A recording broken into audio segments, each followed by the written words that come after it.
Hey everyone, welcome to my channel Discover Study with your Political Science mentor प्रीति बोरा। कल मैंने आपको पता ही है कि इंटरनेशनल रिलेशन के करंट अफेयर्स डाले थे एंड आप सब लोगों का क्या रिव्यू आया है उसमें, आप सभी को बहुत पसंद आए थे। इवन आप लोग डिमांड कर रहे थे कि और सीरीज आए। सो डोंट वरी, इस पूरे हफ्ते आपका इंटरनेशनल रिलेशन का करंट अफेयर चलेगा। और एक और बात, आपको ऐसा लगता है ना कि यार इसके बाद मैम ये करा दो, ये चीज़ इंपॉर्टेंट है, ये वाला कुछ एक लिस्ट दे दो, जैसे कि मैंने आपको 50 मोस्ट इंपॉर्टेंट बुक्स के करा रखी हैं हर एक यूनिट से। जिसको बाय द वे नहीं पता, मैंने हर एक यूनिट की जो 50 most important book and author है और कई कई यूनिट की तो 100 भी करा रखी है, तो आप वो जरूर कर लीजिएगा। उसके अलावा मैंने पब्लिक एडमिनिस्ट्रेशन का डेली के जो 20 टॉपिक्स है ना वो करा रखे हैं एंड उसके ऑलमोस्ट 5-6 लेक्चर्स है, तो उसमें आपका पूरा पब्लिक एडमिनिस्ट्रेशन अच्छे से कवर हो रहा है। एक बच्चे ने मुझे बोला था कि मैम इंपॉर्टेंट पॉलिसीज करा दो, क्योंकि गवर्नेंस एंड पॉलिसीज आपका इजीली नहीं मिलता, तो वो मेरे दिमाग में है। ये जैसी ये वाली सीरीज खत्म होती है मैं वो करा लूंगी, ठीक है आपको। उसके अलावा आपको जो लगता है ना कि यार पेपर आने वाले हैं, हमें ये कंटेंट कहीं से नहीं मिल रहा, तो प्लीज़ प्लीज़ मुझे कमेंट सेक्शन में कमेंट करके बता दो, मैं वो करूँगी, बता दूंगी, ठीक है। अच्छा, ये जो लाइव चैट होती है ना उसमें मत लिखा करो, कमेंट में लिखा करो, क्योंकि लाइव चैट तो वीडियो के दौरान चलती है तो फिर मुझे उसमें पता नहीं चलता कि अच्छा ये भी कराना था। बट कमेंट रहेगा तो मुझे हमेशा याद रहेगा कि यार हाँ, इस बच्चे ने ये डिमांड करी थी एंड मुझे उसको ये वाला कंटेंट देना है, राइट। उसके अलावा इस चैनल में 500 most expected question, previous year question आपके 2015 से 21 तक का सब एनालिसिस है एंड उसकी पीडीएफ मेरे टेलीग्राम चैनल पे है, @DiscoverStudy पे है। उसमें मैंने थोड़ी सी पीडीएफ डाल रखी है ना, और भी डालनी है, वो मैं कर दूंगी। और ये इंटरनेशनल रिलेशन की जितनी भी पीडीएफ है ना वो इकट्ठे मिल जाएगी आपको, ठीक है। इकट्ठे जब ये पूरा सेशन खत्म हो जाएगा तो मैं एक आपको बुकलेट के फॉर्म में दे दूंगी, ठीक है। सो चलिए फिर स्टार्ट करते हैं। देखो यार दोस्तों, कल आपने बहुत ही अच्छे रिव्यूज़ दिए एंड सच में मेरा मन बहुत खुश हुआ एंड मुझे लगा कि यार इनको तो और अच्छा लेक्चर दूंगी मैं। बहुत अच्छे रिव्यूज़ आए क्योंकि आप लोगों ने शेयर किया है, आपने लाइक किया है, कमेंट किया है, तो आप लोगों को ना बस यही करना है, ठीक है। बिकॉज इससे हम जो मैं इतना मेहनत करके कंटेंट बनाती हूँ ना तो उसका अप्रिसिएशन होता है, राइट।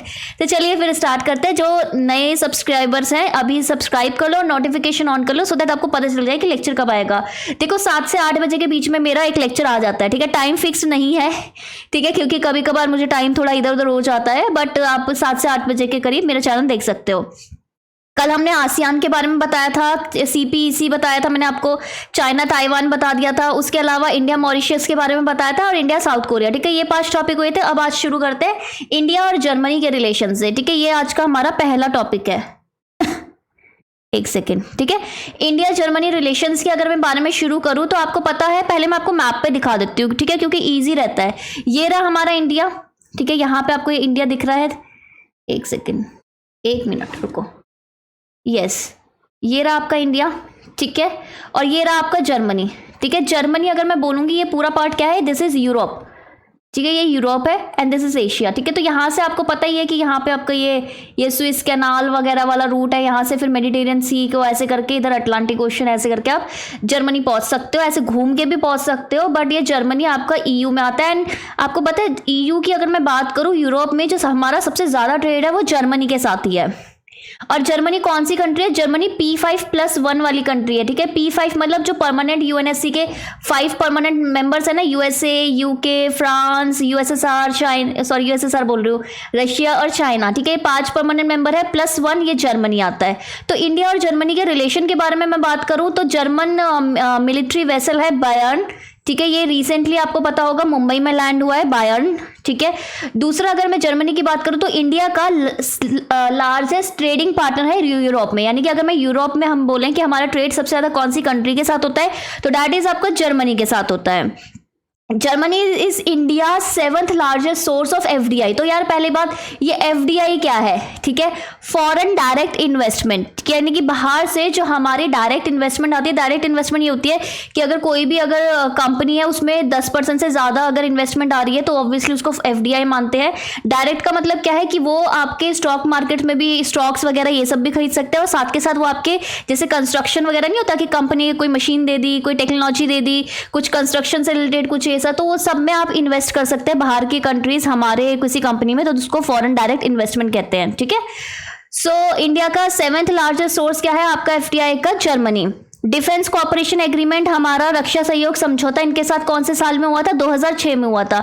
ये जो करंट से रिलेटेड टॉपिक होते हैं ना, जो बहुत ज्यादा न्यूज में होते हैं, वो आपके एग्जाम में आने के चांसेस बहुत ज्यादा होते हैं, इसलिए मैंने कंट्री वाइज आपको कवर करा रही हूँ, ठीक है।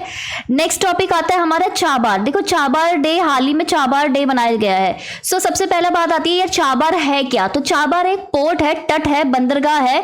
कहाँ पे है? ये ईरान में है। फर्स्ट ऑफ ऑल कहाँ पे है? ईरान में है। आपको कुछ याद आ रहा है कि इंडिया, ईरान और अफगानिस्तान के ऐसे कुछ डील हुई थी, ठीक है। इधर पहले ये डील के बारे में ही बात कर लेते हैं। इंडिया, अफगानिस्तान और ईरान ने ना एक डील करी थी कि वो स्टैब्लिश करेंगे international transport and transit corridor, यानी कि अंतर्राष्ट्रीय परिवहन और ट्रांजिट कॉरिडोर बनाएंगे, जिसको चाबार एग्रीमेंट बोला गया 2016 में। यानी कि इंडिया, पहले मैप में दिखाती हूँ, देखो दिस इज इंडिया, ठीक है, यहाँ पे इंडिया है। आपको पता है मैंने कल आपको बताया था सीपीईसी के बारे में, ठीक है, चाइना पाकिस्तान इकोनॉमिक कॉरिडोर, आर्थिक जो कॉरिडोर है उनके बारे में बताया था। ऐसे काशगर से इस्लामाबाद ऐसे ग्वादर जा रहा था, एंड उसमें हमारी संप्रभुता को बेसिकली ठेस पहुंची थी क्योंकि वो पीओके से जा रहा था, राइट। अब देखो चाइना ने तो इधर ग्वादर वाला पोर्ट इधर एक्सेस कर लिया, हमारे पास भी तो कुछ पोर्ट होना चाहिए ना। तो देखो ये रहा ईरान आपका, दिस इज ईरान। ईरान में यहाँ पे आपका चाबार पोर्ट है जो ग्वादर पोर्ट से ज्यादा दूर नहीं है। तो हमने सोचा ना कि यार हम भी इनके साथ ऐसे ईरान के साथ यहाँ पे इसको एक्सेस करके, ठीक है, यहाँ से इधर आपका अफगानिस्तान है, ठीक है, इधर आपका अफगानिस्तान है।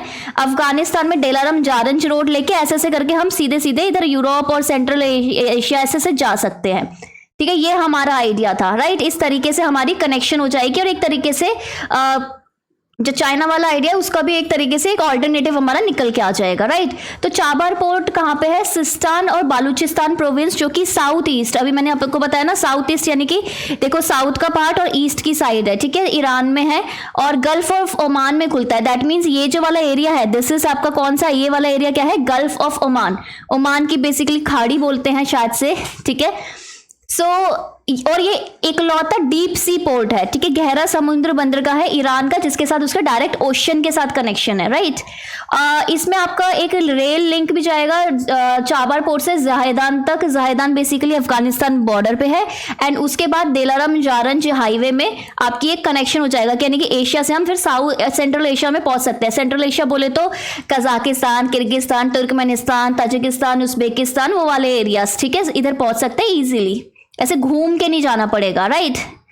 तीसरा आज का टॉपिक है इंडिया डेनमार्क। इंडिया डेनमार्क की अगर मैं बात करूं तो डेनमार्क है कहाँ, पहले ये देख लेते हैं। डेनमार्क बेसिकली एक यूरोप की कंट्री है और यूरोप में भी बहुत पीछे है। देखो ये है इधर, इधर आपको दिख रही है, दिस इज डेनमार्क, ये आपका डेनमार्क है, ठीक है, ये इंडिया है।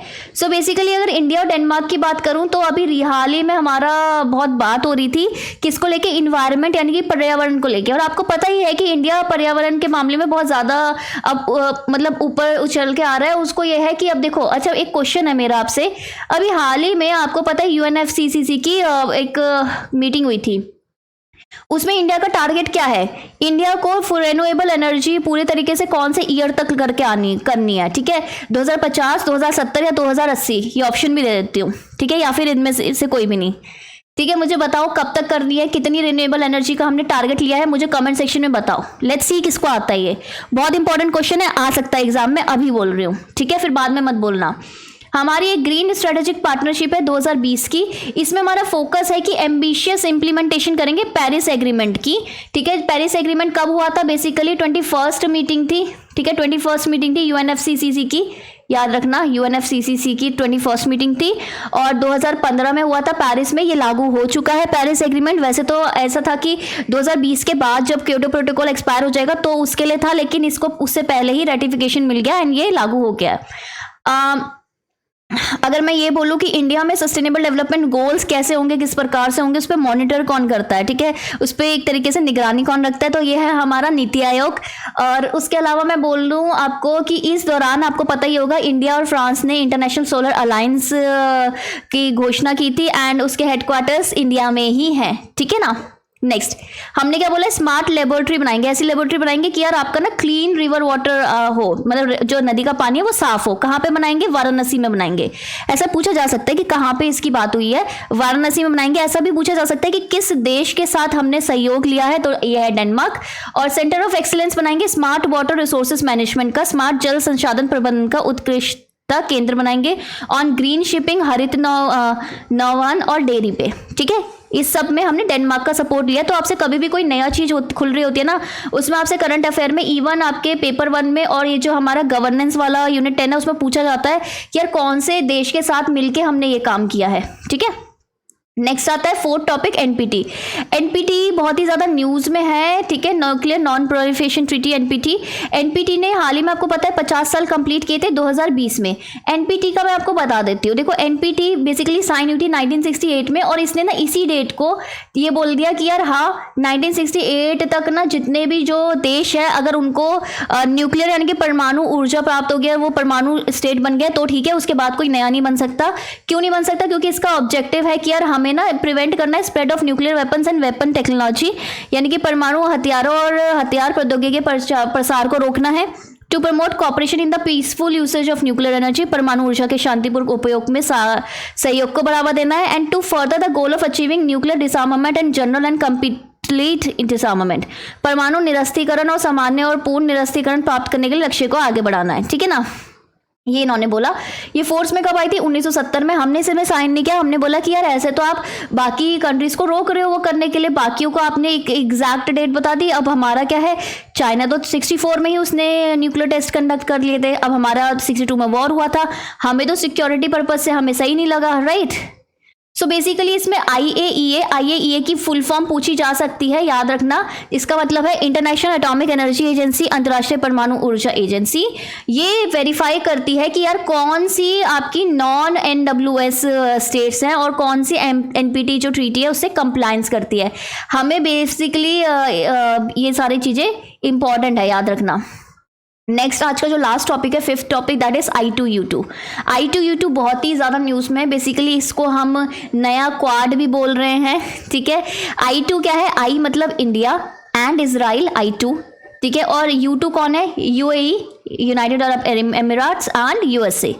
ठीक है, सो बेसिकली इसकी हाल ही में एक मीटिंग हुई थी जिसमें इन्होंने बोला था कि यार UAE ने बोला था, यूनाइटेड अरब अमीरात ने अनाउंस किया था कि वो इन्वेस्ट करेंगे 2 billion in India to develop food park across the country.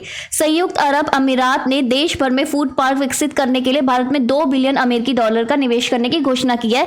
पूछा जा सकता है कि कौन सी कंट्री ने इस पे करा है, तो आपको UAE भरना है। Grouping declare to support hybrid renewable energy project in Gujarat consisting of 300 megawatt of wind and solar capacity. और ये जो पूरी ग्रुपिंग है I2U2, उसमें उन्होंने 300 मेगावाट पवन और सौर क्षमता के युक्त हाइब्रिड नवीकरण ऊर्जा परियोजना का समर्थन करने के लिए समूह की घोषणा की है। ठीक है, सो ये थे आज के आपके 5 करंट अफेयर। देखो I2U2 का एक बार मैप दिखा लेती हूँ। देखो ये रहा India, this is your India, ये इंडिया है, ये इजराइल का पोर्शन आ गया आपके पास, सॉरी इजराइल इधर आएगा। ठीक है, इस साइड आएगा इजराइल। ठीक है, ये आपका आ गया USA और ये वाला है ना जो दिस इज आपका UAE, दिस इज आपका इजराइल वाला part, this is India, this is आपका USA। ठीक है, ये I2U2 में आता है, इसको न्यू क्वाड भी बोला जा रहा है। ठीक है, और ये 5 आपके टॉपिक है, 5 ही कराएंगे डेली, सो दैट आपको समझ में आए और इन टॉपिक से रिलेटेड क्वेश्चन आ सकते हैं। सो प्लीज मिस आउट मत करना, शेयर करना भाई, जितना अगर आप शेयर करोगे ना उतनी ही आपको रेगुलर वीडियो मिलेगी। कल बहुत अच्छा मेरा प्रदर्शन रहा है इस वीडियो का, तभी मैंने आज वीडियो डाली। अगर आज का भी प्रदर्शन नहीं रहा तो मैं नहीं डालूंगी भैया कल। ठीक है, अपने को व्यूज चाहिए, अपने को व्यूज चाहिए और लाइक्स भी चाहिए और कमेंट भी चाहिए। देखो उसके बाद देखो कितना सारा कंटेंट है, कंटेंट बतेरा है, लेकिन वीडियोस कब बनेगी? वीडियोस तभी बनेगी जब आप उसको सपोर्ट करोगे। ठीक है, तो चलो मिलते हैं नेक्स्ट क्लास में, तब तक के लिए bye bye, take care and all the best for JRF। ठीक है, बाय।